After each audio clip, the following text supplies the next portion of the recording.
To honor their gods, the ancient Greeks created wonders that forced them to make extraordinary technological discoveries. One such breakthrough was a theater built to honor the god Dionysius. It was the greatest theater in the Western world, with the most advanced acoustic design. Hidden in the hills at Epidaurus, about 100 miles from Athens, the 14,000-seat theater has dazzled audiences for 2,500 years. It is a feat of engineering. 55 rows of stone seats built into the hillside with such precision that the theater has perfect acoustics. This theatre at Epidaurus is quite simply the most special theatrical space in the Western world. It's the largest of all the surviving ancient theatres. It's the most beautiful. This is somewhere where the spirit of the god of drama, Dionysus, still lives on. Surprisingly, the reason for siting the theatre in this remote place has its origin in medicine. Next to the theatre was a vast healing centre, and to the ancient Greeks, theatre was medicine. One way of trying to understand the link between the healing cult and this particularly exquisite theatre is that for the ancient Greeks, music, and Greek theatre is a fundamentally musical experience, was actually used in medical therapy. The great philosopher Aristotle actually writes about how people who are distressed and psychologically disturbed can come to a great resolution of that and to a much happier state of mind by listening to certain kinds of music and watching certain kinds of performance. At the adjacent healing center, the god of medicine, Asclepios, and his magical snakes were said to work miracles. Medical cures and remedies were inscribed on stone tablets. Shrines were built to the cult of Asclepios, and the center developed into a wealthy healing sanctuary.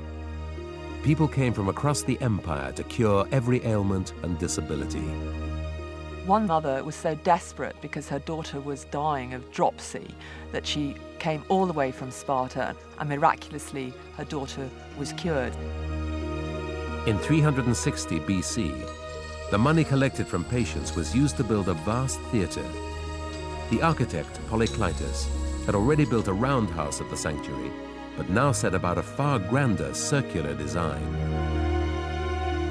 He chose a bowl-shaped site facing west so the rising sun would light up the landscape behind the stage.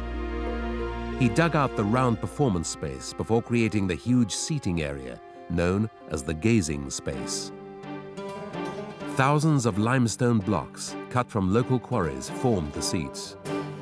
His design was for 32 rows, although 23 more were added 2 centuries later. Behind the actors was the scaena, the origin of the word scene, a 2-story stage building which was painted as a backdrop for the play. The scaena also enabled early special effects.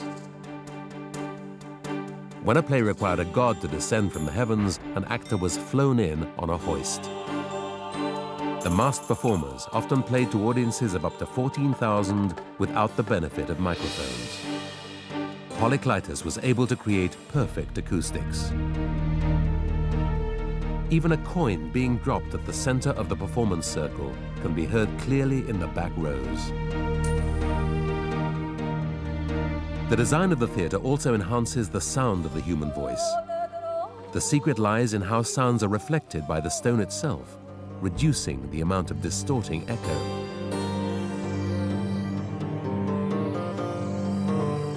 A sound is produced by somebody's mouth. It will hit a wall, that's a reflection.